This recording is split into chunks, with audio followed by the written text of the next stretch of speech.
Thank you so much.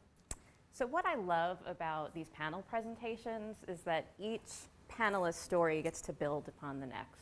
And I think that's really exciting. And I'm happy to kind of be at the end of that and maybe can sum it up for you.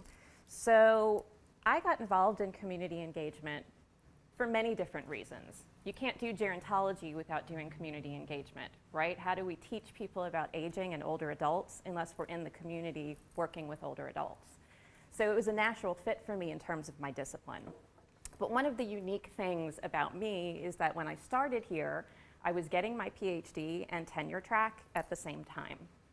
So a little bit of pressure, just a little bit of pressure, little bit to do. So I quickly realized that community engagement was actually the framework that I could use to integrate my teaching, my research, and my service. And that if I really streamlined this process using this lens of community engagement, I could actually accomplish all of these things simultaneously that would help me towards my PhD and that would help me towards tenure. So the question I get when I tell people that is how? How did you do that? So I want to share with you a couple of practical experiences that I had that led me in that direction. Sometimes a partnership would happen more organically, and sometimes it took a little bit more planning and there was intent. So an example of an organic experience. When I first started in the very beginning of my tenure, I was invited to tour an assisted living facility. Nope, I was invited to tour an adult day center. So I went on this tour. My chair had asked me to go on this tour, and at this point we were just asked to come see what it was all about. They had a relationship with another department to do some service learning, but they just wanted to see how gerontology could get involved.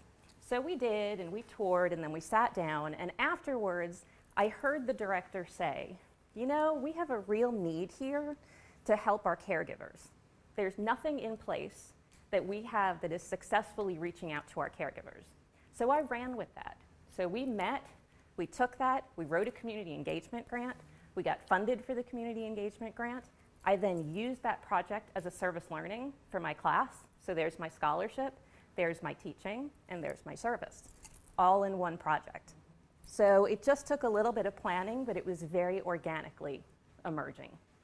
So the second example I'll share with you is I had a student, and in my grant writing class, I tried to have all of the students identify their own funding source based on their own passion. Another way of taking my teaching, connecting it to service, connecting it to community. So this one particular student saw the movie Gen Silent, which is a movie about LGBT older adults. He was so moved by this film that he decided he wanted to write a grant. So we contacted some community partners to say, what do you think about this? And we had 3 that said, we really have a need to train our staff about what it is like to age as an LGBT older adult. Great, community partners identified need. So we did that, wrote the grant, got the grant, published, and helped people in the process.